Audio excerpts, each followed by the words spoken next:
আজকে সবাইকে স্বাগত আমাদের এই নতুন ভিডিওতে। আজকে আমরা আছি খালেদ হোসেন সাহেবের সাথে।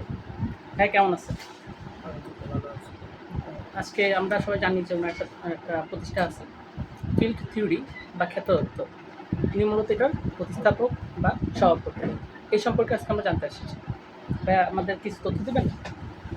আমাদের এই সংগঠনটা 16/8/2019 সাল থেকে আমরা যখন পড়াশোনা করি, আমরা সহপাঠীরা মিলে সবাই মিলে একসাথে পরিকল্পনা করি একটা সংগঠন থাকবে মানব সেবার জন্য। তো সর্বপ্রথম আমরা সংগঠিত হয়ে যে কাজটি করি সংগঠনের জন্য সবাই টাকা তুলে যে মানব যারা আছে মানে পথে থাকে গৃহহীন তাদের খাবারের ব্যবস্থা করি। তো প্রথম অবস্থায় আমরা প্রায় 200 মানুষের খাবার ব্যবস্থা করি। এর থেকে আমাদের যাত্রা শুরু হয়। পর্যায়ক্রমে আমরা এদিক থেকে একটি রক্ত আদান প্রদানের শাখা খুলি, যার মধ্যে অসংখ্য আমরা স্টুডেন্ট, এই শিক্ষার্থী বিভিন্ন ছেলে মেয়ে সবাই একসাথে আমরা কাজ শুরু করি, যেটার মূল উদ্দেশ্য থাকে যে বিনামূল্যে রক্ত আদান প্রদান করা। আচ্ছা, সম্পূর্ণ বিনামূল্যে রক্ত আদান এটা প্রদান করা। রক্ত এটা কত সময় ছিল? আমরা রক্ত চালু করি রক্তটা 2022 সালে এই 1 মে আন্তর্জাতিক শ্রমিক দিবসের দিন আমরা যাত্রা শুরু করি। আচ্ছা, ঠিক আছে। আর এরপরে আমরা এই রক্ত চালু থেকে পর্যায়ক্রমে আমরা 2024 সালে বন্যার সময় আমরা যখন কুমিল্লায় ভয়াবহ বন্যা হয়, আমাদের সংগঠনটা হচ্ছে কুমিল্লা অবস্থিত আদর্শ সদর থানায়। তো যখন বন্যায় আমরা সকলে মিলে একসাথে বন্যাদের জন্য কাজ করি, সেই কাজের পরে আমরা সিদ্ধান্ত নেই যে আমাদের সংগঠনের অবশিষ্ট যেই অর্থ থাকে, প্রচুর অর্থ ব্যয় করা হয় বন্যাদের জন্য, এরপরে যে অর্থ থাকে সেটা আমরা পরিকল্পনা করি যে আমরা একটি স্কুল শুরু করবো পদশিশুদের জন্য, যেখানে এই স্কুলের মধ্যে মানে আমাদের মূল উদ্দেশ্য থাকে যে কেউ বঞ্চিত থাকবে না শিক্ষা থেকে, সবাই শিক্ষা পাবে।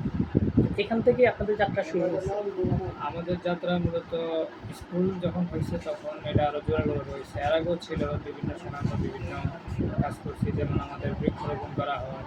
এবং এই স্কুলগুলোর পরে আমাদের যেটা হয়েছে যে আমরা একটু কাজের প্রতি একটু বাড়ছে। এখন বাচ্চাদেরকে পড়াতে পারেন, বিভিন্ন কিছু শেখাতে পারেন। তবে আমরা স্কুল করার পরে আমরা যেমন কবরস্থানের কাজ করি, যে বিনামূল্যে কবরস্থান পরিষ্কার করা। আমরা যেখানে বাস করি এখানে যে শহর কেন্দ্রিক যে কবরস্থানগুলো আছে সেগুলো দেখা যায় যে সিটি কর্পোরেশন পরিষ্কার করে, কিন্তু একটু গ্রাম পর্যায়ে যেগুলো আছে এগুলোর মধ্যে ওই সেবাটা নাই। যে সিটি কর্পোরেশনের বাইরে যে এলাকাগুলো এগুলোর মধ্যে এত পরিমাণ লোকাল গভর্নমেন্টের ইয়ে নাই, জনবল নাই যে তারা কবরস্থান পরিষ্কার করার জন্য একটা লোক পাওয়া যায়। তো ওইগুলো আমরা নিজ উদ্যোগে কবরস্থানগুলো পরিষ্কার করা শুরু করি। এই যে মানব সেবা, এটা চিন্তা ভাবনা আসলো কি সবার মধ্যে তো থাকে না? ছোটোবেলা থেকেই এটা ছিল সেবা মানুষের জন্য কাজ করার জন্য। আমরা যেসব জিনিস ছোটোবেলা পেয়ে আসছি অনেক মানুষে এগুলো পায় না, না পাওয়ার কারণে মানুষ অনেক পিছিয়ে আছে। আর মানুষকে সবাই মিলে আমরা যাতে একসাথে আগাতে পারি এই উদ্দেশ্যেই এই কাজগুলো শুরু করি আর কি। আচ্ছা, আপনার প্রতিষ্ঠানে আমি আসার পর অনেক কিছু খেয়াল করলাম, যেমন ফুটবলের জন্য বাচ্চাদের জন্য বিভিন্ন ক্লাবস, বল, তারপর আপনার গোলকিক, যে হ্যান্ড সব ছিল। আবার মেয়েদের জন্য বিভিন্ন আপনার সেলাই মেশিন ছিল। মানে এই যে টাকা, এগুলো আর কোথা থেকে আসছে? এগুলোকে সব নিজের নাকি একটু বিদেশিও ফান্ডিং আছে? আমাদের তেমন বিদেশি কোনো ফান্ড নাই। আমরা যারা শিক্ষার্থী আমাদের সাথে যারা আছে সদস্য, প্রায় 40+ আমাদের সদস্য আছে।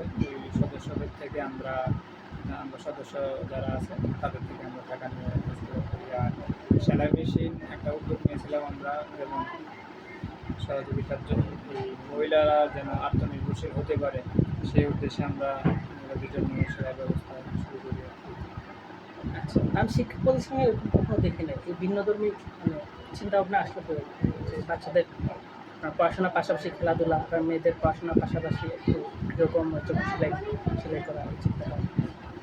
আমরা সংগঠন প্রতিষ্ঠা যখন থেকে একদম গ্রাউন্ড লেভেলে মানে মানুষের সাথে একদম খুব ভালোভাবে মিশছি। তো মানুষের এর জন্যই মনে হয় আপনাদের প্রতিষ্ঠানের নাম ফিল্ড থিওরি।